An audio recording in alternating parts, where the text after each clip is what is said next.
Chapter 22. The burden of the valley of vision. What ails you now that you have all gone up to the housetops? You that are full of shouting, a tumultuous city, a joyous town, your slain are not slain with the sword, neither are they dead in battle. All your rulers fled away together. They were bound by the archers. All who were found by you were bound together. They fled far away. Therefore I said, look away from me. I will weep bitterly. Don't labor to comfort me for the destruction of the daughter of my people.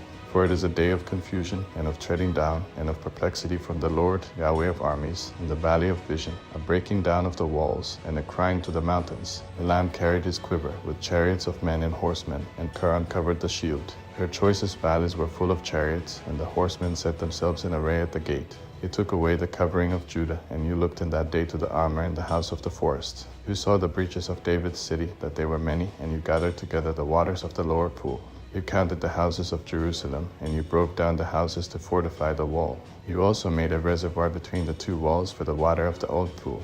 That you didn't look to him who had done this, neither did you have respect for him who planned it long ago. In that day the Lord, Yahweh of armies, called to weeping, to mourning, to baldness, and to dressing in sackcloth. And behold, there is joy and gladness, killing cattle and killing sheep, eating meat and drinking wine. Let's eat and drink, for tomorrow we will die. Yahweh of armies revealed himself in my ears. Surely this iniquity will not be forgiven you until you die, says the Lord, Yahweh of armies. The Lord, Yahweh of armies says, go, get yourself to this treasurer, even to Shebna, who is over the house, and say, what are you doing here? Who has you here that you have dug out a tomb here? Cutting himself out a tomb on high, chiseling a habitation for himself in the rock? Behold, Yahweh will overcome you and hurl you away violently. Yes, he will grasp you firmly. He will surely wind you around, and throw you like a ball into a large country. There you will die, and there the chariots of your glory will be, you disgrace of your Lord's house. I will thrust you from your office. You will be pulled down from your station. It will happen in that day that I will call my servant Eliakim the son of Hilkiah,